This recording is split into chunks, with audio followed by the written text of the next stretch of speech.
नमस्कार दोस्तों, सुरक्षा नीति की इस सीरीज़ में आपका फिर से स्वागत है। एक ये मंथली सीरीज़ है। इस सीरीज़ के लिए एक वर्कबुक है। ये वर्कबुक मेरे टेलीग्राम चैनल पे अवेलेबल है, जिसका लिंक मैंने नीचे डिस्क्रिप्शन बॉक्स में दिया है। इस सीरीज़ की वर्कबुक का प्रिंट आउट लीजिए। प्रिंट आउट लेके इंटरनल सिक्योरिटी की जो किताब है मेरी, जिसका लिंक मैंने डिस्क्रिप्शन बॉक्स में नीचे दिया है, उसके साथ पढ़िए। आपका इंटरनल सिक्योरिटी पूरा तैयार हो जाएगा। आज का जो टॉपिक ऑफ डिस्कशन है हमारा, वो है असम मेघालय का बॉर्डर डिस्प्यूट सेटलमेंट। दोस्तों, ये बॉर्डर डिस्प्यूट सेटलमेंट एक फैक्चुअल सा टॉपिक है। फैक्ट्स जो हैं ये स्लाइड पे लिखे हुए हैं, बट मैं आपको लार्जर थॉट प्रोसेस समझाऊंगा, उसको समझने की कोशिश ज़्यादा कीजिएगा। फैक्ट्स को एक बार अपने वर्कबुक में लिख जरूर लीजिएगा साथ साथ। देखिए, ये पूरा डिस्प्यूट जो है ब्रिटिश टाइम्स की दौरान का एक तरीके से काइंड ऑफ आप कह लीजिए कि कंटिन्यूएशन है, क्योंकि ब्रिटिशर्स ने एक तरीके से इस पूरे नॉर्थ ईस्ट के इलाके में धीरे धीरे कब्जा किया। तो धीरे धीरे कब्जा करने के बाद जो डिफरेंट ट्राइबल ग्रुप्स थे नॉर्थ ईस्ट के, उनको धीरे धीरे सप्रेस करके आर्टिफिशियल बाउंड्रीज बना के वहाँ पे छोड़ दिया। अब प्रॉब्लम क्या हुई कि जो नॉर्थ ईस्ट है वो इतना वोलाटाइल एरिया है। वोलाटाइल इसलिए क्योंकि हर ट्राइबल ग्रुप का छोटा छोटा इलाका है और सारे ट्राइबल ग्रुप्स मल्टीपल जगह पे फैले हुए हैं। तो इनके फैलने से क्या प्रॉब्लम होती है कि आप एक यूनिफाइड बॉर्डर बना के नहीं कह सकते कि ये सारे ट्राइबल ग्रुप एक जगह पे रहेंगे।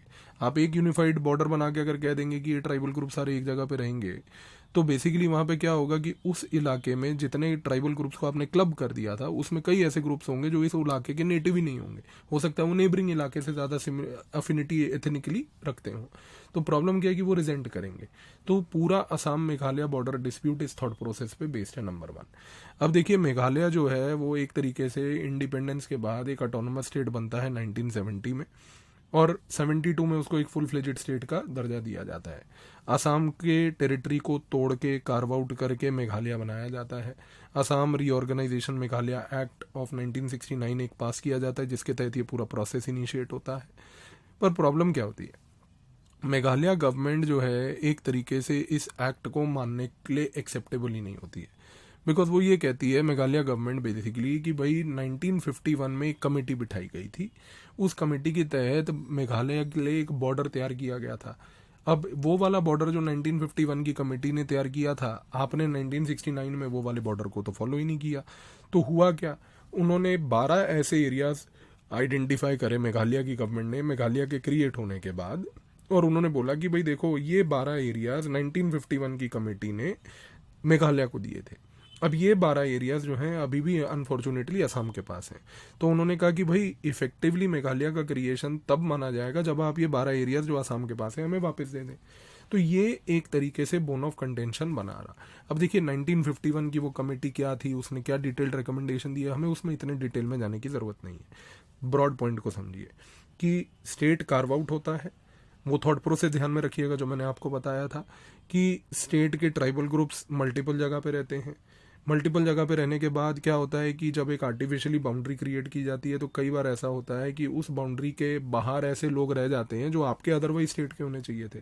तो मेघालय आज की डेट में यही बोल रहा है कि ये जो 12 एरियाज आइडेंटिफाइड हैं, इन 12 एरियाज में जो लोग रहते हैं वो मेघालय के नेटिव्स हैं। तो वो आसाम की टेरिटरी में रहेंगे, तो वो बाउंड्री एक तरीके से नहीं मानी जाएगी सही, क्योंकि असम की टेरिटरी में मेघालय के लोग क्यों रहेंगे इस तरीके से। तो एक तरीके से ये बोन ऑफ कंटेंशन बना हुआ है। अब क्या हुआ है, अब जो मेजर पॉइंट ऑफ डिस्प्यूट अगर आप देखें तो वो बेसिकली एक डिस्ट्रिक्ट है, लंगपी डिस्ट्रिक्ट, उसके ऊपर है। तो ये लंगपी डिस्ट्रिक्ट जो है ये कामरूप डिस्ट्रिक्ट ऑफ असम के साथ बॉर्डर करता है। वेस्ट गारो हिल्स में है। एटलस उठा के वेस्ट गारो हिल्स, असम की पूरी गारो, खसी, जंतिया, वो सारे हिल्स को एक बार जरूर देख लीजिएगा बैकवर्ड लिंकेज के नाते। नेक्स्ट ईयर प्रीलिम्स में क्वेश्चन आएगा इसको लेके। ये बेसिकली जो है लंगपी डिस्ट्रिक्ट और बॉर्डरिंग कामरूप डिस्ट्रिक्ट, ये एक तरीके से बोन ऑफ कंटेंशन है, one of the 12 bone of contention. अच्छा, अब बोला क्या जा रहा है, बोला ये जा रहा है कि भाई लंगपी जो है एक तरीके से कामरूप डिस्ट्रिक्ट का पार्ट था असम के, जो कॉलोनियल टाइम्स में था। तो इंडिपेंडेंस के बाद क्या हुआ कि वो गारो और गारो हिल्स का एक तरीके से पार्ट बन गया और मेघालय का पार्ट बन गया। तो इस तरीके से अब क्या हो रहा है कि असम ये बात भी एक्सेप्ट नहीं कर रहा है। एक तरीके से जो है लंगपी डिस्ट्रिक्ट के ऊपर असम के भी काउंटर क्लेम बार बार उठते हैं। मेघालय बोलता है कि नहीं, जब ये एक तरीके से हमें दे दिया गया था तो अब आपको क्यों मिलेगा वापस। इसी तरीके से जो काउंटर पॉइंट्स हैं लंगपी के सवाए मिकिर हिल्स हैं। तो मिकिर हिल्स जो है असम जो है उसको अपना पार्ट मानता है, लेकिन ये मेघालय को मिले हुए हैं। सिमिलरली मेघालय जो है मिकिर हिल्स में ब्लॉक 1 एंड 2 को अपना पार्ट मानता है, और साथ में जो है कार्बी आंगलोंग रीजन जो असम के पार्ट है उसको अपना पार्ट मानता है। तो आप देखिए, मैं आपको फिर वही कह रहा हूँ, don't get into the facts, idea is important. That boundary artificially create की गई। बाउंड्री क्रिएट करने के समय ये फोकस नहीं किया गया कि किसका एरिया एथनिकली किसको बिलोंग करता है। ये एथनिक स्टडी लोगों के विशेस को फॉलो नहीं किया गया। तो ब्रॉड जो पॉइंट है आपको याद रखना है कि एक बोन ऑफ कंटेंशन लांगपी है, एक बोन ऑफ कंटेंशन कमरूप है, एक बोन ऑफ कंटेंशन जो है मिकिर हिल्स है। तो ये अगर 3-4 ब्रॉड पॉइंट्स अगर आप दिमाग में रख लेते हैं, 3-4 बोन ऑफ कंटेंशन, तो आपको आंसर लिखने में सफिशिएंट रहेगा। इनके माइक्रो डिटेल्स में जो यहाँ पर लिखे हैं उतने आपको डिटेल में जाने की जरूरत नहीं है। तो अब हुआ क्या भाई, अब हुआ ये कि इस बाउंड्री डिस्प्यूट को रिजॉल्व करने के लिए कोई पहली बार तो इशू उठा नहीं है, पहले भी कई बार स्टेप्स लिए गए हैं। पहले भी दोनों स्टेट्स ने एक दूसरे के साथ बॉर्डर डिस्प्यूट सेटलमेंट कमिटीज बनाई हैं, उनमें भी चर्चा हुई है, लेकिन वो चर्चाएं कभी भी इफेक्टिव रिजल्ट नहीं ला पाई। तो फिर अब डिफरेंस क्या था? डिफरेंस अब ये था कि अब पूरे नॉर्थ ईस्ट में कॉमनली अगर देखा जाए तो नॉर्थ ईस्ट डेमोक्रेटिक अलायंस नीडा करके एक एजेंसी जो है एक तरीके से बनी हुई है। नॉर्थ ईस्ट डेमोक्रेटिक अलायंस कोई मतलब एक सरकारी संस्था नहीं है, बट एक सरकारी आइडियोलॉजी है। तो that is led by the BJP which is in power. तो होता क्या है कि जब एक कॉमन आइडियोलॉजी सेंटर और स्टेट्स में होती है तो सिंक्रोनाइजेशन और डिस्प्यूट रेजोल्यूशन थोड़ा आसान हो जाता है।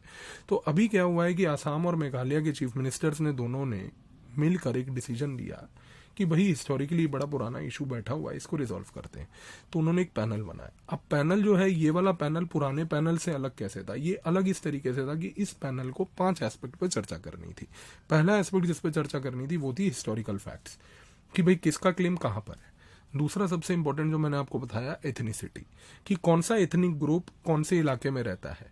और एथनिसिटी से आता है सबसे important mood and sentiment of the people, कि भाई एक जगह पर अगर एक इंसान एक स्टेट में रह रहा है तो क्या आज की डेट में उसका मूड और सेंटीमेंट है अपने पुराने इलाके में वापस जाने का? उस चीज को भी स्टडी कीजिए। फिर चौथा सबसे इंपॉर्टेंट, एडमिनिस्ट्रेटिवली क्या ये move, transfer of land, exchange of land, redrawing of border एक तरीके से एडमिनिस्ट्रेटिवली भी कन्वीनियंट होगा या नहीं होगा। And obviously closeness of the land. Closeness means कि अभी ऐसा भी नहीं होना चाहिए कि भाई गुवाहाटी के पास जो है वहां पर रेडिसन होटल के पास वो शिंदे साहब के घर के नीचे एकदम जो है वहां पर एक छोटी सी टुकड़ी ऑफ लैंड हो, और दूसरा जो है एकदम मतलब कहीं 400 किलोमीटर दूर तेजपुर के पास हो। तो क्लोजनेस ऑफ लैंड जो है, in order to make sure कि टेरिटोरियल ट्रांसफर इजीली हो जाए, वो एक फैक्टर दिमाग में रखना है। तो ये अग्रीमेंट, अब इस पैनल ने एक बेसिकली रिकमेंडेशन दिया, एक ब्लूप्रिंट दिया, जिसके बेसिस पे एक बॉर्डर एग्रीमेंट अभी फाइनलाइज हुआ। अब ये बॉर्डर एग्रीमेंट में ये जो 12 पॉइंट्स ऑफ डिस्प्यूट थे, इसमें से 6 एरियाज जिनमें लेस क्रिटिकल डिफरेंसेस थे, इनको पहले फेज में उठा के सॉल्व किया गया। दोनों स्टेट्स ने जून 2021 में एक गिव एंड टेक पॉलिसी शुरू करी।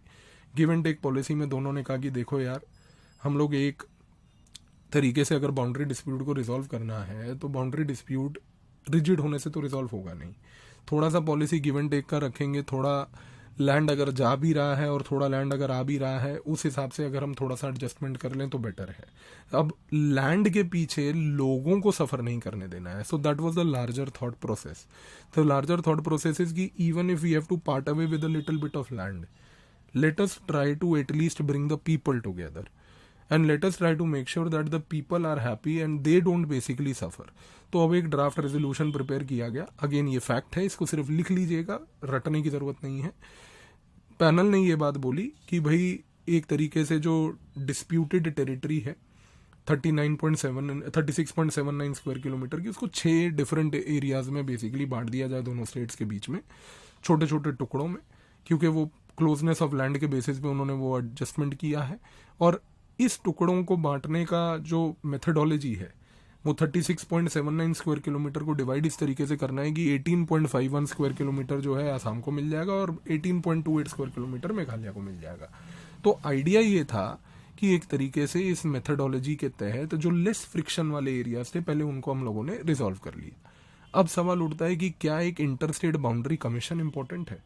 तो देखिए, जिस तरीके की कॉम्प्लेक्सिटी है यहाँ पर, जो इशू हमने देखा और जो थॉट प्रोसेस मैंने आपको स्टार्टिंग ऑफ द वीडियो में भी बताया कि भाई डिफरेंट एरियाज में डिफरेंट लोग रह रहे हैं, उसको स्टडी करने के लिए एक independent inter state boundary commission होना नंबर 1 बहुत ज़रूरी है।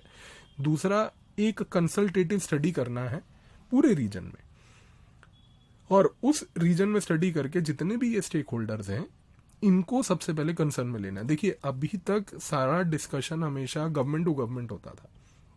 अब थॉट प्रोसेस ये है कि सिर्फ गवर्नमेंट टू गवर्नमेंट में डिस्कशन ना हो, बल्कि गवर्नमेंट टू गवर्नमेंट के डिस्कशन के बाद अब जो थिंकिंग आ रही है दोस्तों वो ये है कि कहीं ना कहीं जो स्टेक होल्डर्स हैं और जो लोग हैं वो एक तरीके से हमारे को उनके साथ एंगेजमेंट करना होगा।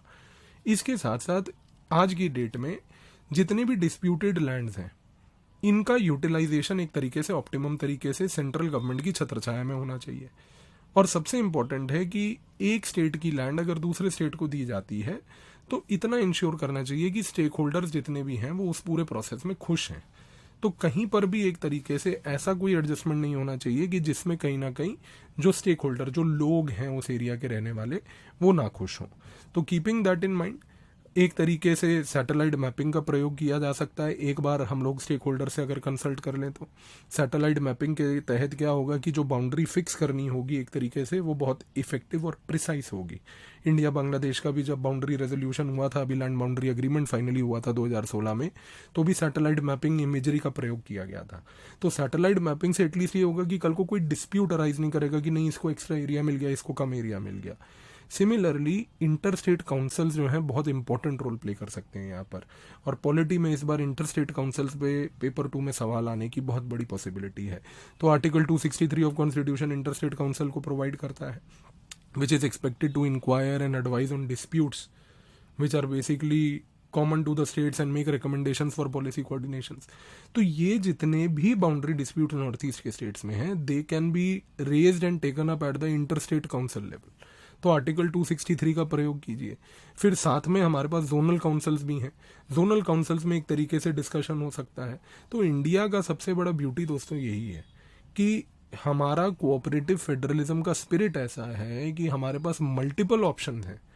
Stake holder consultation, constitutional measures, government to government consultations. The idea is कि let's keep the people at the centre stage and then let's resolve all these border disputes.